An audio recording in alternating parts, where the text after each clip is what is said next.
Palabra de Dios, Hechos 7, 51, 54.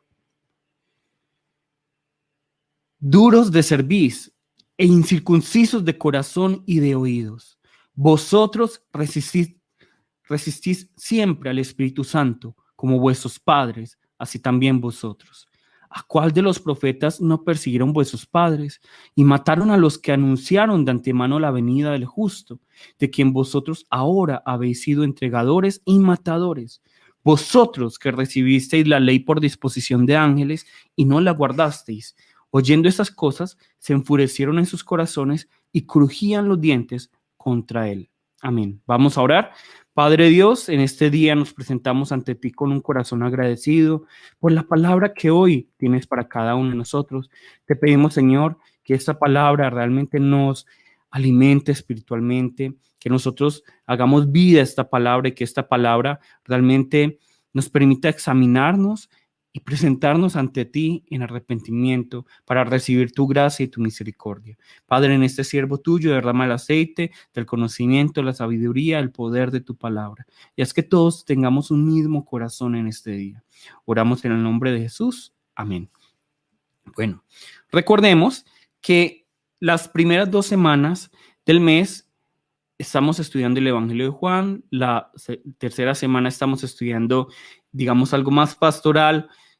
Por el momento estamos estudiando Esteban, y la cuarta semana estamos estudiando el Antiguo Testamento, ¿cierto? O más bien, los personajes que nos van a reflejar a Jesús. Entonces, durante algunas semanas, durante estos ya varios meses, hemos estado estudiando la vida de Esteban y entramos a estudiar su última predicación. Recordemos que Esteban había sido acusado falsamente por los judíos de blasfemar en contra del templo y en contra de la ley y de Moisés.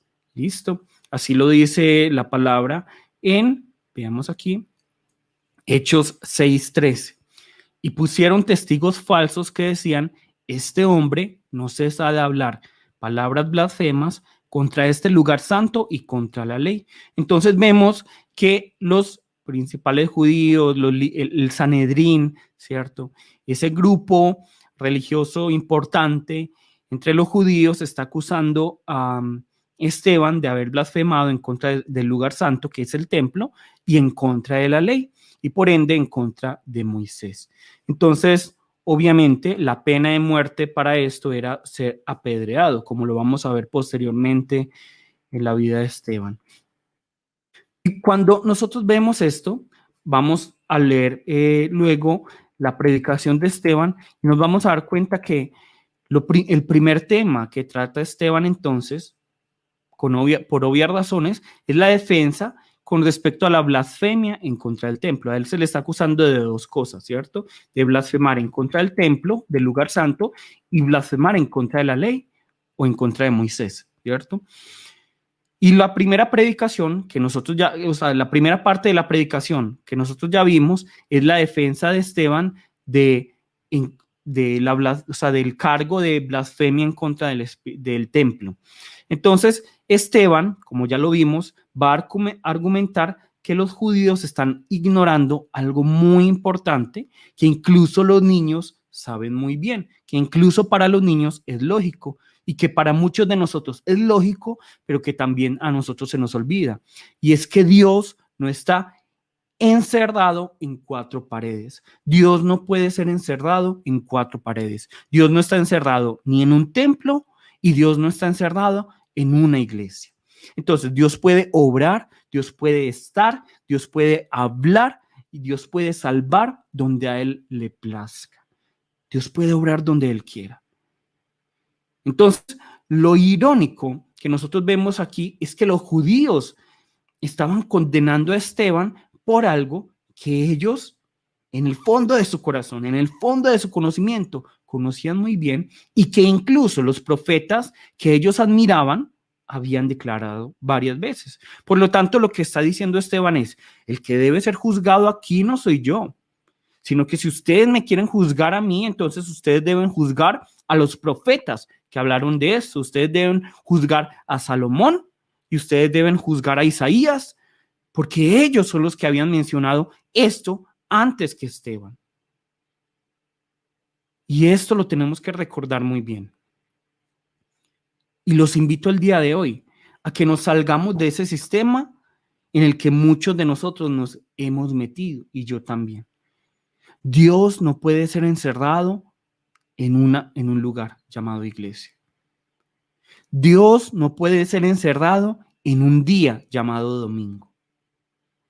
Dios no puede ser encerrado en unas horas de 10 a 12, que es un culto. Dios no está limitado por un tiempo o un espacio. Y nosotros tratamos de limitarlo y decir que Dios solo está en la iglesia o que Dios, perdón, o que Dios solo está los domingos.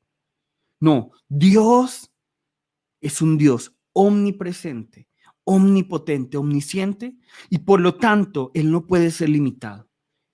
Y por eso la invitación del mes pasado era: vivamos a Dios en todo momento, en todo lugar. No se limiten a una iglesia, no se limiten a un día, a un horario. Que sea Dios todos los días, Dios de nuestras vidas. Listo. Continuemos. Luego, lo que vamos a ver el día de hoy es la segunda parte de la predicación de Esteban. Recordemos, él está siendo acusado de dos cosas: blasfemia en contra del templo y blasfemia en contra de la ley y de Moisés. Entonces ya, digamos, hizo defensa de que él no está blasfemando en contra del templo, y ahora el día de hoy vamos a ver cómo él se defiende en contra de este juicio contra él de que él había blasfemado en contra de la ley o en contra de Moisés. Listo, ese es el segundo tema. Primer tema, nuevamente, es el templo, y segundo tema es la defensa en contra de la ley. Ahorita cuando terminen el culto por la noche, lean nuevamente Hechos 7 y se van a dar cuenta: no me había dado cuenta de esto. Esteban se está defendiendo de estas dos acusaciones. Listo, primero él está hablando de Abraham y está hablando acerca de Salomón, de Isaías, y está hablando acerca del templo, ¿cierto? Y luego vamos a ver que él va a hablar acerca de José, de Moisés y finalmente acerca de Jesús, para defenderse con respecto acerca de la acusación de que él está blasfemando la ley. Listo. Pero aquí, digamos que la defensa que más molesta a los líderes religiosos, a los judíos, no es la primera, sino la segunda. Para los judíos, para los líderes religiosos, la defensa de Esteban más severa, más dura, es la segunda, ¿cierto? Porque ya es más personal, es más personal. Entonces, la primera defensa es incluso lógica para los niños y para nadie es, digamos, molesto, o para nadie es inadecuado, o para nadie es, digamos, incómodo aceptar esto. Pero la segunda, como ya es algo más personal, por eso es que esa segunda parte de la defensa es lo que va a llevar a los judíos a callar a Esteban permanentemente, a matarlo, a apedrearlo, ¿cierto? ¿Y por qué? Vamos a ver qué es lo que hace enojar a estos judíos. Vamos a ver qué es lo que hace enojar a estos líderes religiosos. Y lo que vamos a ver es que Esteban nos dice muy bien, y es lo que nosotros leemos en todo el Antiguo Testamento, es que Israel, desde que se convirtió en una tribu, desde que posteriormente se convierte en una nación, siempre ha rechazado a los enviados de Dios, constantemente. Nunca ha aceptado a los enviados de Dios, siempre los ha rechazado. Ellos dicen ser el pueblo de Dios, ellos dicen ser los escogidos de Dios, ellos dicen ser los que están obedeciendo a Dios, los que están adorando, exaltando a Dios, ellos dicen ser aquellos que realmente agradan a Dios. Más sin embargo, la palabra nos dice, y Esteban hoy nos recuerda, que el pueblo de Israel y estos judíos jamás han reconocido, han aceptado, han escuchado la palabra de Dios que viene a través de los profetas que Dios ha enviado. Desde que Israel nace, desde que nace ese pueblo de Israel, desde que Israel, que era Jacob, recordemos que Jacob, Dios le cambia el nombre por Israel, Desde que Jacob se convierte en Israel e Israel tiene hijos, desde ese momento, el pueblo nunca ha aceptado a los escogidos de Dios. Y por eso lo primero que él nos habla, Esteban, lo primero que él nos habla es acerca de José. Nos habla acerca de José como hijo de Israel, es decir, de Jacob. Nos dice que José nace en medio de los hijos de Israel, ¿cierto? De los hijos de Jacob. José nace en esa familia, ¿cierto? Nace en esta familia. Y vamos a ver que Dios escoge a José para que salve a Israel. Dios escoge a José para que salve a sus hermanos, a su familia. Dios lo escoge. Pero ¿qué hacen los hermanos? Los hermanos rechazan a José y lo venden. Todos estamos ya recordando la historia de José, ¿cierto? Ellos rechazan a José y lo venden. Pero lo espectacular de todo esto es que vamos a ver que cómo concluye esta historia. Que Dios, a aquel hermano que había sido rechazado por sus hermanos, lo escoge para salvar a los hermanos que le habían rechazado. Nuevamente, es que esto es muy bonito. Dios escoge a aquel que había sido rechazado por sus hermanos para salvar a quién, no a otras personas, sino para salvar a los hermanos que le habían rechazado a él. José finalmente es vendido por sus hermanos, rechazado por sus hermanos, pero Dios lo llama a él, Dios lo escoge a él, ¿para qué? No para salvar a los egipcios, sino para salvar a esos hermanos que le habían vendido y que le habían rechazado. Luego vamos a ver que Esteban se va a mover a otro personaje, se va a mover a Moisés. Vamos a ver que Dios hace que Moisés nazca entre los israelitas nuevamente, pero ya no en el desierto, sino en Egipto, bajo la opresión de Egipto. Vamos a ver que Moisés nace entre los israelitas, porque él es israelita, pero nace bajo la opresión de Egipto. Y como ya sabemos, el faraón hace matar a todos los niños. Entonces Moisés luego es adoptado por la familia del faraón, por la hija del faraón. ¿Quién es el que lo permitió? Dios. Dios es quien permite todo esto. Dios es quien guió este hilo para que Moisés finalmente estuviera allí, en ese lugar. Y desde ese lugar, Dios, desde ese momento, Dios ya había escogido a Moisés para salvar a Israel. Dios escoge a Moisés para salvar a Israel. Pero cuando Moisés se presenta delante de los israelitas, ¿qué es lo que hace el pueblo de Israel? ¿Qué es lo que hace el pueblo de Israel? De pronto alguien recuerda, y ya lo hemos dicho, lo rechazan también, lo rechazan. A Moisés también lo rechazan. Así como habían rechazado a José, también van a rechazar a Moisés. Rechazan a Moisés. Pero como vemos posteriormente, y es muy bonito, es que Dios llama y escoge a aquel que había sido rechazado por el pueblo de Israel para salvar al pueblo de Israel que le había rechazado. Así como los hermanos de José vendieron a José y luego José fue quien salvó a los hermanos que le habían rechazado, Moisés fue escogido por Dios, fue rechazado por el pueblo de Israel y luego Moisés es quien salva al pueblo de Israel. Si estamos viendo la similitud entre estas dos personas. Y luego, para concluir, ¿qué nos dice Esteban? Ya nos lleva a Jesús. Y nos dice, perdón,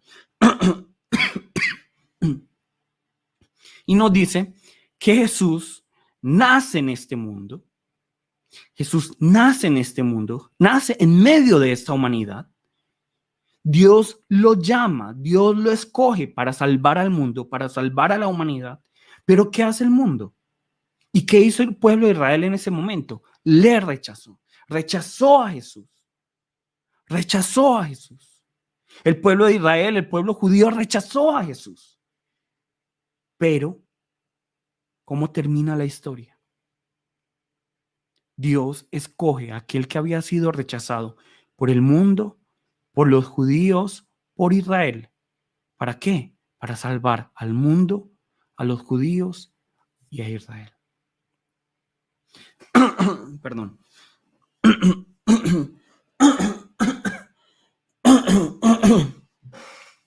Perdón.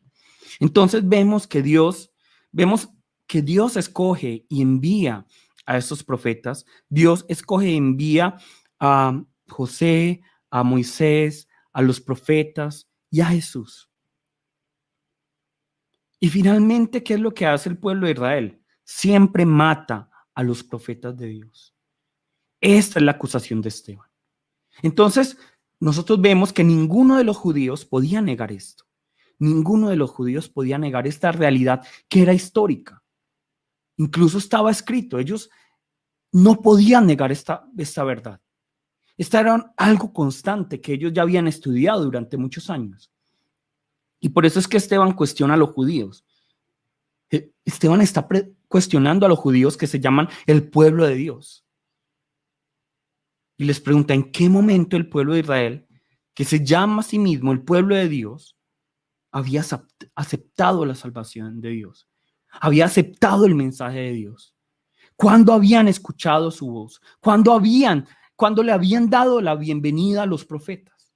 Nunca, nunca. Eso es lo que está diciendo Esteban. Vamos a ver cómo lo dice en Hechos 7.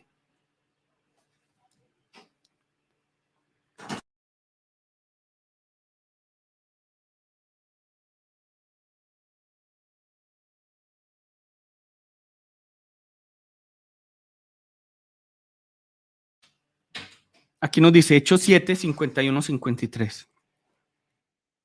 Hechos 7, 51, 53. Duros de cerviz e incircuncisos de corazón y de oídos. Miren, Esteban les está diciendo, ustedes son duros, por eso miren que ya es personal, ya es personal acá. Ustedes son duros de cerviz e incircuncisos de corazón y de oídos. Ellos, los judíos, se circuncidaban y todo al octavo día. Pero vean aquí que Esteban le está diciendo, bueno, ustedes se circuncidan físicamente, pero su corazón es incircunciso. Y sobre todo también sus oídos. Luego dice, vosotros resistís siempre al Espíritu Santo, como vuestros padres, así también vosotros. Vemos entonces aquí, si leemos lo que está antes de esto, recordamos a José, a Moisés, y aquí ya entra Jesús, 52.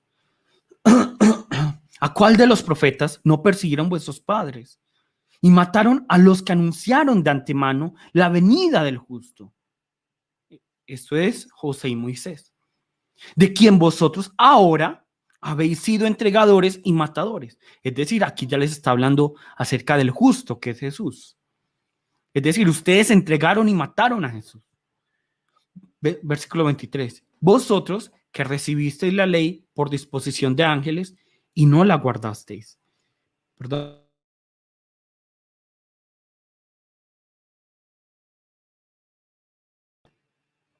Listo, entonces vemos aquí. Algunas personas dicen, no, es que los judíos se enojaron porque por el versículo 23, 53. Vosotros que recibisteis la ley por disposición de ángeles. No, por esto no se enojó el pueblo de Israel. Esto no es lo que enojó el pueblo de Israel, para que sepan muy bien. Este no es el motivo. El motivo por el cual los judíos se están enojando no es solo el versículo 23, es todo lo que Esteban está diciendo desde el 51. Porque Esteban les está acusando de que ellos nunca, a pesar de que se llamaban el pueblo de Dios, a pesar de que se jactaban de ser los escogidos de Dios, los que agradaban a Dios, nunca aceptaron la voz de Dios. Siempre resistieron al Espíritu Santo. ¿Listo? Para que nos quede muy claro. No es solo porque, es porque Moisés, porque Esteban dijo que la ley fue dada por ángeles. No, eso es una equivocación.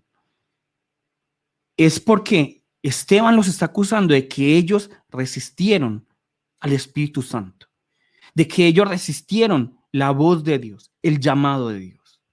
¿Listo? Entonces, nosotros vemos Aquí vamos a ver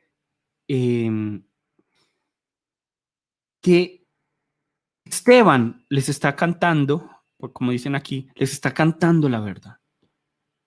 Les está cantando lo que ellos han hecho hasta ahora. Y está diciendo que los que deberían ser juzgados, los que están blasfemando realmente a la ley, a Moisés y a los profetas, no es él, sino ellos que le están juzgando y sus ancestros.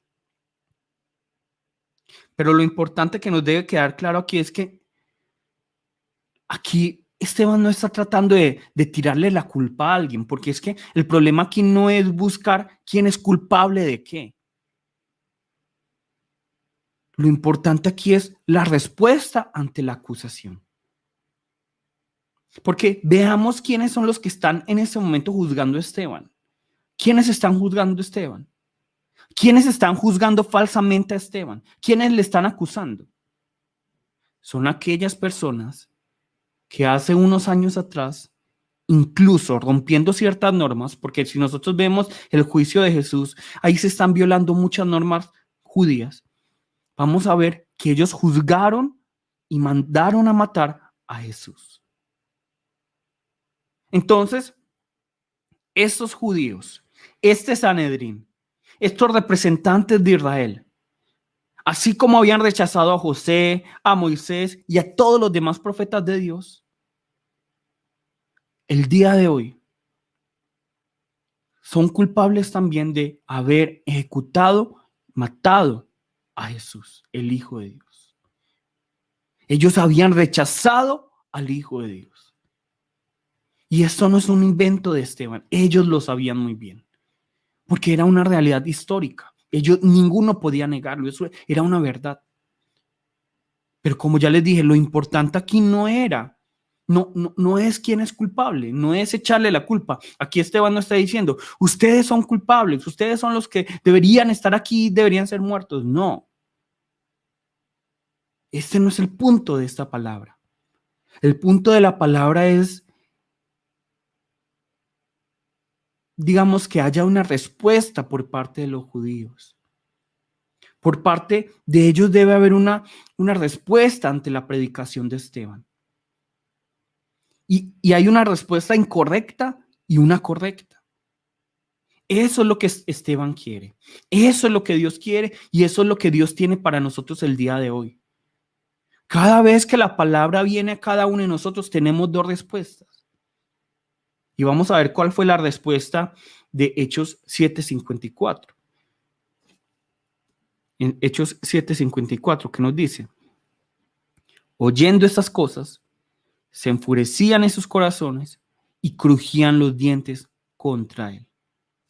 Entonces, ¿cuál fue la respuesta de los judíos? ¿Cuál fue la respuesta del Sanedrín?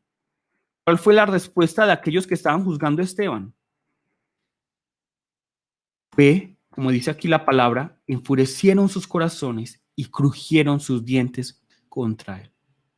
Ellos no estaban endurecidos, no estaban enfurecidos y no estaban crujiendo los dientes contra Esteban, porque les haya dicho, es que la ley fue dada por los ángeles. No, esto es una equivocación. Ellos estaban enfurecidos y estaban crujiendo los dientes. No porque Esteban les estaba mintiendo. Todo lo contrario. Ellos estaban enfurecidos en sus corazones y crujían los dientes porque estaban enojados, porque sabían que Esteban estaba diciendo la verdad, porque sabían que ellos eran culpables, porque sabían que sus padres habían hecho esto con los profetas de Dios. Y por esta razón decidieron callar a Esteban para siempre. ¿Cómo? Apedreándolo. Esta era la verdadera maldad de las acciones de los judíos. Esta palabra, porque algunos dicen que la Biblia o que el Nuevo Testamento es antisemita, es decir, en contra de los judíos. Y aquí se está buscando echarle la culpa a los judíos, como hacerlo verlos mal, como que es que los judíos mataron a Jesús, entonces son malos y que son culpables, ¿cierto? Y así nosotros también vemos como la vida de fe. Entonces pensamos que que la Biblia o que Dios lo que quiere buscar es que nosotros seamos culpables, que lo que Dios quiere es menospreciarnos, minimizarnos, buscar que nosotros nos sintamos como culpables, hacer que nuestra autoestima sea lo peor posible, bajar nuestra autoestima, decir no es que tú tienes la culpa, es que tú eres malo, es que tú eres un pecador. Pensamos que eso es lo que Dios quiere. Pensamos esto. Y por eso es que mucha gente tiene odio en contra de Dios. Por eso es que mucha gente está enfurecida en contra de Dios. Su corazón está enfurecido en contra de Dios y crujen los dientes contra Dios y contra los profetas de Dios y contra aquellos que llevan el mensaje de Dios. Somos como los judíos. Los judíos aquí no son malos, son una representación de nosotros. La Biblia no está diciendo es que los judíos son malos, es que los judíos asesinaron a Jesús. Es que los israelitas rechazaron a los profetas y por eso debemos rechazar a los judíos. De eso no se trata la Biblia. Ellos son una representación de nosotros. Esos judíos que en ese momento van a matar a Esteban, esos judíos que rechazaron a José, a Moisés y mataron a Jesús, somos nosotros. Esos israelitas somos nosotros. Ellos nos están representando. La Biblia no es antisemita, la Biblia no es antijudía, la Biblia no está diciendo, es que tienes que sentirte culpable. No, aquí la Biblia nos está diciendo, nosotros somos estos judíos, nosotros somos estos israelitas que rechazaron a José, a Moisés, a Jesús. Pero como ya les dije, el punto de la Biblia y lo que Dios quiere no es decirnos, es que tú eres culpable. Es que tú eres un pecador, es que tú eres malo. Y por eso deberías sentirte muy, muy mal y caer en una depresión mayor. Ese no es el punto, ese no es la conclusión de lo que quiere la palabra, no es el propósito de la palabra. No es que nos minimicemos, que nos menospreciemos, porque como ya les dije, eso ha causado que mucha gente, como cristiana, se crea una basura. Ha hecho que mucha gente piense que Dios tiene una lupa para ver cuándo nos equivocamos y cuándo nos destruye. Hace que piensen que Dios es aquel que está buscando cómo hacernos sentir más culpables. Y por eso es que mucha gente en el mundo rechaza a Dios. Porque nosotros como cristianos nos hemos equivocado también. Aprendiendo mal y enseñando mal de que Dios es como aquel que está como juzgando. Es que si tú no cuidas el domingo, te vas a ir al infierno. Es que si tú no ofrendas, te vas a ir al infierno. Es que si tú no estás de 10 a 12 puntual, te vas a ir al infierno. Es que si tú no te vistes de cierta manera, te vas a ir al infierno. Y mucha gente está creyendo en la Biblia es por la culpa, por el miedo. No porque aman a Dios, no porque se quieren acercar a Dios, sino porque, es que entonces me voy a ir al infierno, me voy a ir al infierno. Y por eso es que mucha gente está como oprimida, está todavía como, y no tiene una relación con Dios, sino que más bien es como miedo, es que Dios me va a echar al infierno. Y esa es la amenaza de muchos pastores, de muchas personas, es que te vas a ir al infierno, te vas a ir al infierno si no haces o haces aquello. Si te vistes de esta manera, si escuchas esta música, si comes esto, si bebes esto, si no guardas esto, te vas a ir al infierno. Esa es la amenaza. Pero eso no es lo que la palabra quiere, no es el propósito final.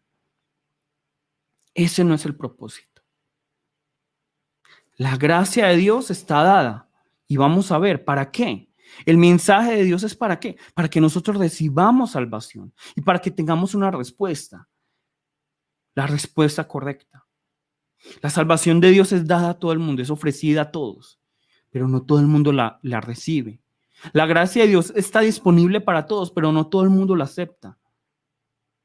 Y en el libro de Hechos lo vamos a ver muy bien. El libro de Hechos nos va a demostrar que hay dos respuestas ante la gracia de Dios, ante el mensaje de Dios. ¿Cuál es la primera respuesta? Es la respuesta que nosotros vamos a ver en el segundo capítulo de Hechos. ¿Y cuál es y de qué nos habla el segundo capítulo de Hechos? El segundo capítulo de Hechos de los Apóstoles nos habla de cómo los discípulos de Jesús reciben al Espíritu Santo, empiezan a hablar en lenguas, en diferentes idiomas, y los judíos y personas de otras regiones empiezan a escuchar esto y se asombran. Y entonces vienen, algunos dicen, están borrachos, pero algunos vienen y escuchan sus idiomas y se sorprenden. Entonces se levanta Pedro y empieza a predicar el evangelio. Se pone Pedro de pie y empieza a predicarles el evangelio de Cristo, el evangelio de la cruz, en la lengua materna de cada uno. Entonces, nosotros vemos aquí la respuesta correcta ante la predicación de Pedro. Porque tenemos que tener en cuenta algo, y es que entre esas personas que estaban escuchando a Pedro, seguramente había personas que hace años atrás se habían burlado de Jesús y habían buscado su muerte también. Que habían dicho, crucifíquenlo, crucifíquenlo, crucifíquenlo. Entre esas personas. Pero cuando escucharon la predicación de Pedro, quien era lleno del Espíritu Santo, ¿qué es lo que pasa aquí? ¿Cuál es la respuesta de ellos?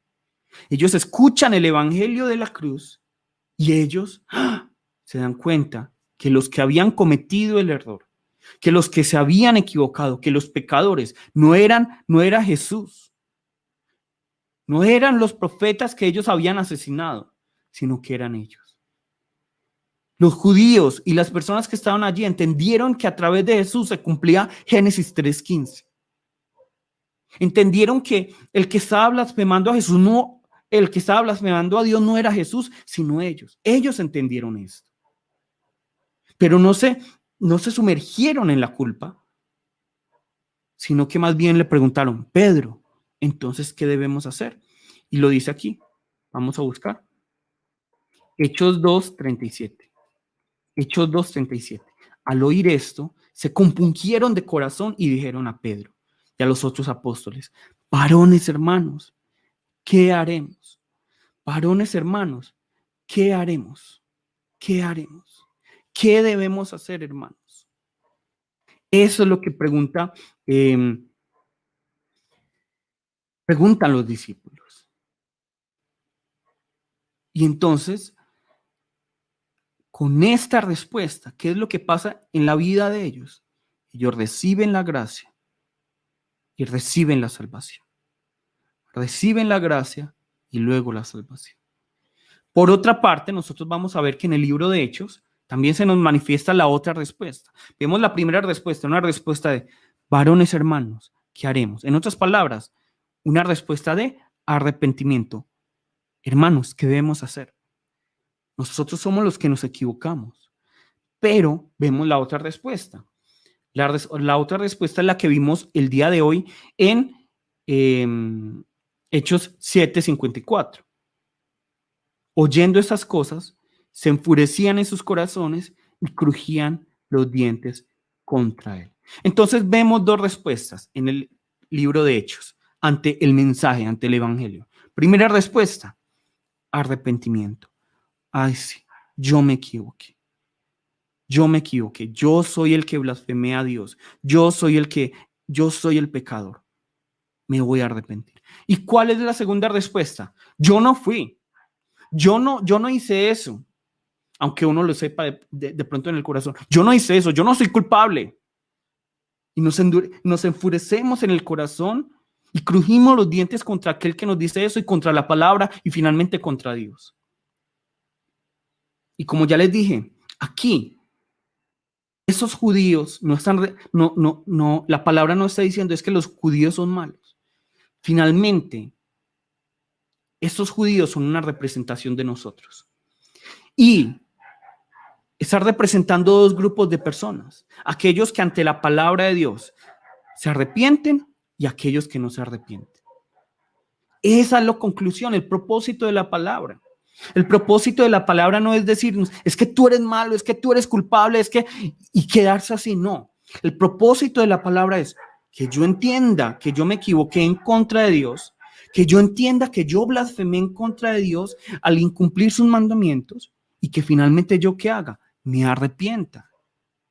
Eso es lo que la palabra quiere, eso es lo que yo quiero y eso es lo que Dios quiere, que nos arrepintamos. ¿Y qué es el arrepentimiento? Que volvamos a Él, así de simple. Que participemos de su gracia, de su misericordia, de su justicia, ¿Para qué? Para que participemos del arrepentimiento. Y aquí es donde la palabra nos está extendiendo dos cosas. Nos va a extender dos invitaciones. Primero, a no enfurecernos en nuestro corazón y no a crujir nuestros dientes en contra de la palabra, en contra de Dios, quien nos revela que en nosotros hay pecado. Y segundo, nos invita a recibir la gracia de Dios al presentarnos delante de Él en arrepentimiento. Primero, ¿a qué nos invita la palabra del día de hoy? Primero, a no enfurecernos y a crujir nuestros dientes en contra de Dios. Y segundo, a arrepentirnos, a arrepentirnos. ¿Por qué? Porque a los seres humanos los podemos engañar. Ustedes no me conocen a mí. Yo soy muy pecador, el peor de todos. En mi corazón también hay odio, hay ira, hay lascivia, hay lujuria. En mi corazón también hay fornicación, adulterio, herejía, robos, asesinatos. En mi corazón también. Yo también odio, yo también siento. Los seres humanos, yo los puedo engañar a ustedes. Los seres humanos nos podemos engañar. Pero ¿a quién no podemos engañar? A Dios. Dios no lo podemos engañar. Y Él conoce lo más profundo de nuestro corazón. Él conoce lo más profundo de nuestros pensamientos, de nuestros sentimientos y de nuestras acciones. Lo que hacemos en la intimidad, Dios lo conoce.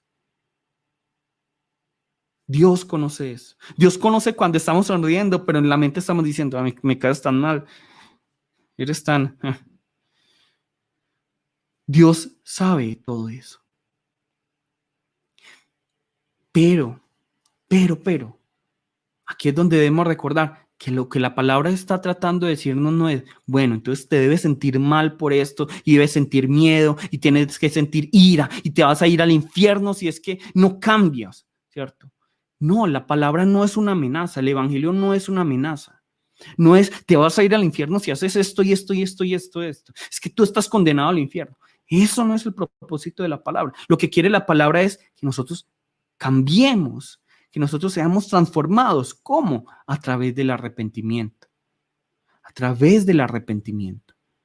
Que nos demos que cambiemos 180 grados.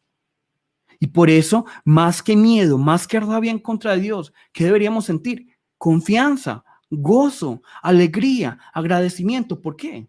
Porque lo que el Señor quiere no es enviarnos al infierno, sino que lo que el Señor quiere, porque conoce nuestro interior, es que nosotros seamos transformados, que nosotros seamos reformados, que nosotros seamos restaurados, que nosotros seamos sanados de todo lo que el mundo ha hecho en nuestra vida.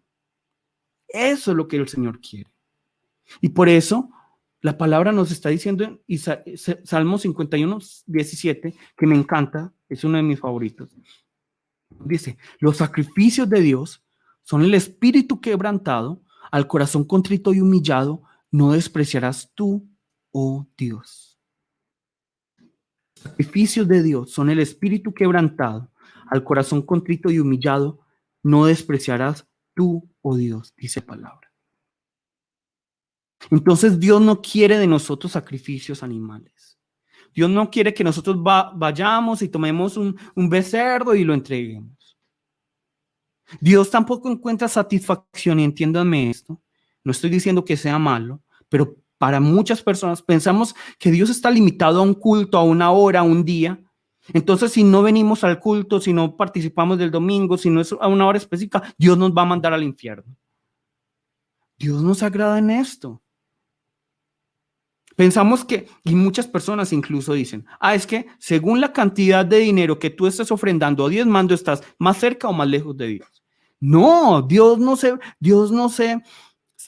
encuentra satisfacción en la cantidad de dinero que le damos. Eso no es lo que Dios quiere. La voluntad de Dios no es, bueno, vas a venir un domingo, una vez a la semana, de 10 a 12 y me vas a entregar cierta cantidad de dinero, este diezmo, esta ofrenda.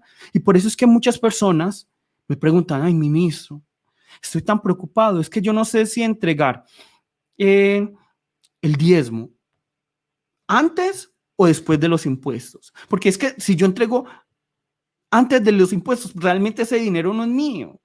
Entonces, pero si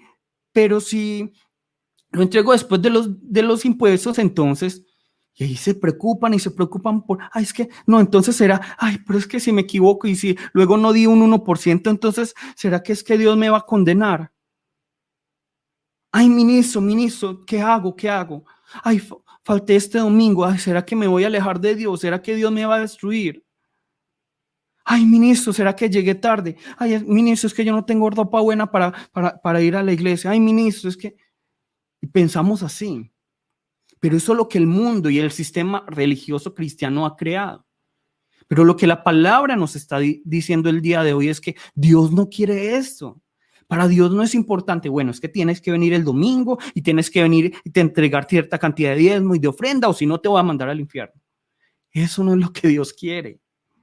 Esa no es la forma de ver de Dios, es la manera que nosotros vemos a Dios y es la manera en que muchos pastores y muchos maestros amenazan a la gente. ¿Para qué? Para que diezme más, para que ofrende más, y porque de pronto ellos no conocen lo que realmente el Señor quiere.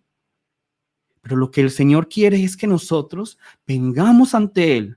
Lo que el Señor más anhela de nosotros es que vengamos ante Él con un corazón quebrantado y un corazón contrito y humillado. Los judíos antes, cuando se equivocaban y pecaban, ¿qué hacían? Rasgaban sus vestiduras como para demostrar que estaban perdidos. Ellos se imaginan si nosotros cada vez que nos arrepintiéramos rasgáramos nuestras vestiduras, ¿cuánta ropa tendríamos que botar y cuánta tendríamos que comprar? De pronto para algunos será una excusa para comprar ropa nueva todas las semanas o todos los días. Pero eso debe ser muy caro romper vestiduras todos los días, ¿cierto? Pero lo que el Señor quiere no es que estemos aquí rompiendo ropa. Lo que el Señor quiere es que rasguemos nuestro corazón, que quebrantemos nuestro corazón, que nuestro corazón esté contrito y humillado delante de Él. Eso es lo que el Señor quiere. Para el Señor valen más las lágrimas de arrepentimiento que miles y millones de dólares de ofrenda. Se los aseguro. Vale mucho más un corazón quebrantado que una persona de manera religiosa participando del domingo.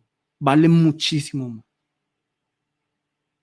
Vale muchísimo más. ¿Y por qué Dios quiere esto? Porque Él sabe que el pecado trae consecuencias. El pecado trae consecuencias. Díganme un pecado que el Señor diga, no hagas o haz esto. Y yo les puedo decir cuál va a ser la consecuencia. Todos los pecados que Dios nos dice, no hagas esto, no hagas aquello, es porque tiene una consecuencia ni siquiera mala para Dios, para nosotros. Porque Dios nos dice, no vas a adulterar, porque se dañan las familias. Porque Dios nos dice, no vas a fornicar. Ustedes ya con las ETS, las enfermedades de transmisión sexual. Porque se dañan la vida. Porque Dios nos dice, no mires, digámoslo, pornografía. Vean los estudios, la pornografía no es buena para el ser humano. Vean los daños que hace. ¿Por qué nos dicen no robarás? Porque hace daño a una sociedad y porque le hace daño a uno. Porque él dice no matarás. Pues eso es más que lógico, porque es malo. ¿Por qué nos dice perdona? Porque el que primero que se sana cuando uno perdona no es el otro, es uno. ¿Por qué nos dice ama? ¿Por qué nos dice sirve? Todo tiene una razón de ser. Dios no nos da mandamientos porque, hoy como quiero molestarle la vida a los seres humanos, voy a darle estos mandamientos. Dios no es así. Dios todo tiene un propósito, para nuestro bien incluso. Entendiendo ahora que nosotros nos arrepentimos delante de Dios y muchas de esas consecuencias siguen y que nos va a tocar a nosotros cargar con esas consecuencias en este mundo y que nos va también y que pueden de pronto convertirse en una gran bendición también. Pero, porque por ejemplo, digamos que una persona se acuesta con una mujer y la embaraza. Yo no creo que ese embarazo sea una maldición. Se va a convertir en una maldición. Por eso digo que algunas consecuencias van a ser bendición, se van a convertir en una bendición. Jamás voy a decir que una mujer que se embarazó de un matrimonio no deseado, digamos de una relación no deseada, es una maldición. Jamás voy a decir eso. Jamás voy a aceptarlo. Pero lo que sí podemos ver es que de pronto para esa persona para esa pareja que ese embarazo era un pecado, ¿cierto? Pero ellos van a orar, Señor, perdóname, y ante el Señor van a estar bien, pero ¿qué les va a tocar hacer? Van a cargar con ese pecado, entre comillas, durante toda su vida, ¿cierto? No es que le sale la prueba de embarazo hoy positiva y oran, Señor, me arrepiento y mañana le va a salir negativa, ¿cierto? Eso es ilógico. No, a nosotros nos toca cargar con nuestras consecuencias en este mundo. ¿Por qué? Porque Dios también nos enseña con respecto a eso y también porque nosotros vemos que hay cosas que van a ocurrir, ¿cierto? Por ejemplo, si yo, digamos, mato a alguien, Dios, yo me arrepiento delante de Dios, pero igual tengo que ir a la cárcel, ¿cierto? Entonces hay unas consecuencias. Y también debemos entender, si yo, por ejemplo, lastimo a alguien, debo buscar cómo recompensar esa herida que yo he creado, ¿cierto? Esas son las consecuencias que nosotros tenemos que hacer, que entender, que tenemos que reponer a veces. Pero lo importante aquí que la palabra nos está diciendo es, bueno, tú pecaste, tú te equivocaste, pero lo más importante es que no es que te sientas culpable y que te quedes, que te sumas en esa destrucción y en ese pecado, sino que más bien te arrepientas, que vuelvas al Señor. Y por eso en el Sermón del Monte eh, vemos aquí lo que nos dice la palabra. Miren lo que nos dice aquí la palabra. Mateo 5:3. Bienaventurados los pobres en espíritu, porque de ellos es el reino de los cielos. Nosotros leemos aquí este versículo que es el Sermón del Monte de Jesús, que nos está hablando de las bienaventuranzas, y nos dice, bienaventurados los pobres en espíritu. Aquí la palabra pobres no está hablando materialmente. ¿Cómo se siente? ¿Cómo se utiliza esta palabra pobres en los judíos? ¿Cómo lo entienden realmente? Es esta sensación, ¿cierto? Diana Lucía Hernández nos dice, siempre me he preguntado cómo es humillarme delante de Dios o cómo es tener un corazón humillado. Se los voy a explicar de esta manera. ¿Cómo saber si ustedes tienen un corazón humillado? Y así, y a esto se refiere Jesús con la palabra pobre. Cuando una persona ha aguantado hambre por 2 o 3 meses, por 2 o 3 semanas y ve una comida, esa sensación de desasosiego, ¿cierto? Una comida que está detrás de una vitrina. Ese desasosiego como, uy, yo tengo hambre, me falta algo. Todos hemos sentido hambre alguna vez, ¿cierto? 2, 3 semanas sin comer. Para aquellos que no saben, de pronto, háganlo. Aguántense 2 semanas, 3 semanas sin comer y van a ver qué sensación da. Y la segunda, que es tener un corazón pobre o un espíritu pobre, un corazón humillado. La segunda descripción que nosotros vemos, digamos, en el diccionario, sería como la sensación que un padre siente o un familiar siente cuando se pierde el hijo, cuando se pierde un hijo, ¿cierto? Cuando se pierde un hijo, esa sensación de desasosiego, de dolor, de tristeza, que no se halla, ese vacío, ese es un corazón humillado. ¿Listo? Entonces, eso es lo que el Señor quiere finalmente de cada uno de nosotros. El Señor no está buscando minimizarnos, hacer que perdamos nuestra dignidad, hacernos sentir culpables, no quiere que sintamos miedo de que vamos a ser enviados al infierno. No, lo que finalmente el Señor quiere es que nosotros nos arrepintamos de nuestros pecados. ¿Por qué? Porque primeramente es nuestra relación con Él, pero segundo también porque es bien para nosotros. Como les dije, los pecados todos traen consecuencias que nosotros de pronto cuando los cometemos no evaluamos, pero en su momento van a llegar, van a llegar.